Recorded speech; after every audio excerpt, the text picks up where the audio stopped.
నమస్తే అందరికీ. సుదర్శన హోమియోపతి ఛానల్‌కి స్వాగతం.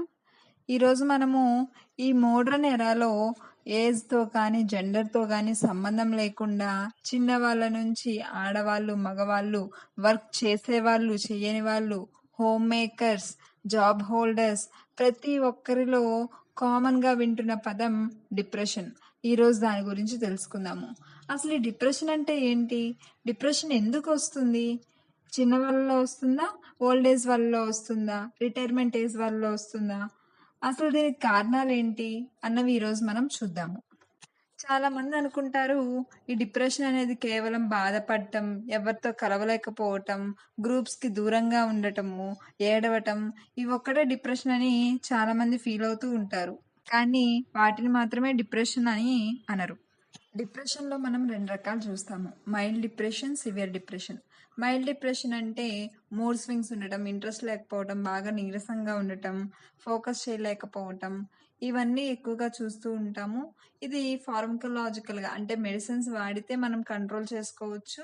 అండ్ కౌన్సిలింగ్ ద్వారా మనం కంట్రోల్ చేసుకోవచ్చు. ఈ స్ట్రెస్ వల్ల కానివ్వండి, హార్మోనల్ ఇంబాలెన్స్ వల్ల కానివ్వండి, ఇల్‌నెస్ వల్ల కానివ్వండి, మైల్డ్ డిప్రెషన్ అనేది చూస్తూ ఉంటాము. కానీ సివియర్ డిప్రెషన్ అని ఎప్పుడంటామంటే సూసైడల్ టెండెన్సీ అంటే ఇంకా జీవితం మీద విరక్తి రావటం, ఈ బతుకు మనకెందుకు అని అనుకుంటాం, ఈ లైఫ్ వల్ల నేనేం సాధించాను అని అనుకోవటం, అన్ని నెగిటివ్ థాట్స్ ఏ సిచ్యువేషన్ జరిగినా నా వల్లే అని అనడం, పాజిటివ్ సిచ్యువేషన్‌లో కూడా నెగిటివ్ తీసుకోవటము, ఇవన్నీ మనం సివియర్ డిప్రెషన్‌లో చూస్తాము. అసలు ఈ డిప్రెషన్ కారకాలు దేనివల్ల ఇవి కాజ్ అవుతాయి అనేవి మనం చూద్దాము. మొదటిగా ఫ్యామిలీ హిస్టరీ హెరిడిటరీ వల్ల ఈ డిప్రెషన్ వచ్చే అవకాశం ఉంది. తర్వాత మేల్స్ కన్నా కూడా ఫీమేల్స్లో డిప్రెషన్ వచ్చే అవకాశాలు చాలా ఎక్కువగా ఉన్నాయి. ఆ తర్వాత పోస్ట్ రిటైర్మెంట్ ఏజ్ అంటే రిటైర్మెంట్ తర్వాత ఫ్యామిలీకి దూరంగా ఉండటము, ఒక్కరిగా గడపడము, ఒంటరిగా జీవించడము, పిల్లలకి దూరంగా బ్రతకడము ఇవన్నీ ఎక్కువగా డిప్రెషన్‌కి గురి చేసే అవకాశాలున్నాయి. తర్వాత క్రానిక్ ఫిజికల్ ఇల్‌నెస్ అంటే దీర్ఘకాలిక శారీరక రోగాలు, హార్ట్ డిసీజెస్ కానివ్వండి, అంటే హార్ట్ స్ట్రోక్ కానీ, ఇంకా ఏ ఇతర డిసీజెస్ వల్ల కానీ, ఆ డిసీజెస్‌కి వాడుతున్న మెడిసిన్స్ వల్ల కానీ, హార్మోనల్ చేంజెస్ వల్ల ఇవి డిప్రెషన్ వచ్చే అవకాశం ఉంది. దాంతో పాటుగా థైరాయిడ్ చేంజెస్ కానీ, లేక పీసీఓడి వల్ల కానీ ఈ డిప్రెషన్‌కి గురయ్యే అవకాశం ఉంది.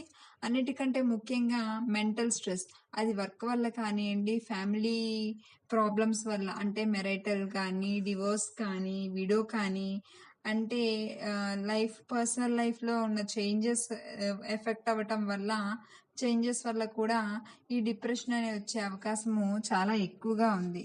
దాంతో పాటుగా సిట్యుయేషన్స్ బయట జరుగుతూ ఉన్న సిట్యుయేషన్స్ వల్ల కూడా ఈ డిప్రెషన్‌కి లోనయ్యే ఛాన్సెస్ చాలా ఎక్కువగా ఉన్నాయి. అసలు డిప్రెషన్ యొక్క లక్షణాలేంటి? ఇది డిప్రెషన్ అని మనం ఎలా తెలుసుకోవాలి అన్నది ఇప్పుడు మనం చూద్దాము. మొదటిగా ప్రతి సిట్యుయేషన్‌లో కూడా డల్‌గా, మూడీగా అనిపించడము చాలా సాధారణంగా కనిపిస్తూ ఉంటుంది. దాంతో పాటుగా దేని మీద ఇంట్రెస్ట్ లేకుండా పోవటం. అంటే అంతకుముందు ఇంట్రెస్ట్‌తో ఉన్న పనులు అండ్ ఇంట్రెస్ట్‌తో చేసిన పనులు ఫ్రెండ్స్‌తో బయట తిరగటము, మూవీస్ చూడటము, చదువుకోవటం, ఆడుకోవటం ఇప్పుడు ఇవన్నీ కూడా మనకి ఇంట్రెస్ట్ లేకుండా పోవటం. మూడవది చాలా నీరసంగా అనిపించడం. అంటే రోజువారీ చేసే పనులు కూడా నీరసంగా అయిపోయి అలసిపోవటం మనం చాలా కామన్‌గా చూస్తూ ఉంటాము. దాంతో పాటుగా ఆకలి ఆకలి మనకి పెరగడమో లేదా తగ్గడమో పూర్తిగా తగ్గిపోవడమో చూస్తూ ఉంటాము. దాంతో పాటు నిద్ర బాగా ఎక్కువగా నిద్రపోవడము లేక అసలు నిద్ర లేకుండా ఉండడము, నిద్ర పట్టకపోవడము మనం గమనిస్తూ ఉంటాము.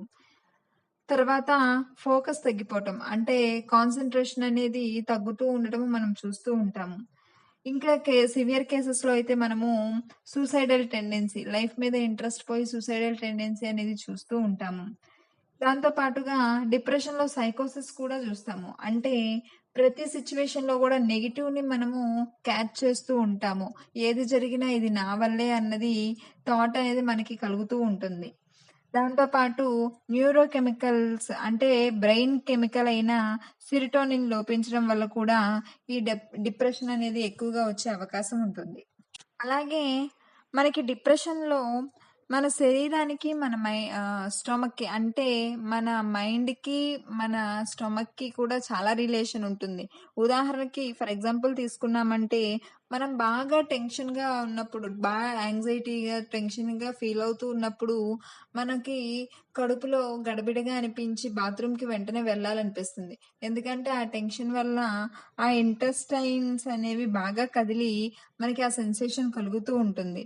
కాబట్టి మైల్డ్ డిప్రెషన్ కండిషన్‌లో మనం గ్యాస్ట్రిక్ ప్రాబ్లమ్స్ అనేవి ఎక్కువగా చూస్తూ ఉంటాము. ఈ మైల్డ్ డిప్రెషన్ కండిషన్స్‌లో మెడికేషన్స్ మరియు కౌన్సెలింగ్ ద్వారా దీన్ని మనము అరికట్టే అవకాశం ఎక్కువగా ఉంటుంది.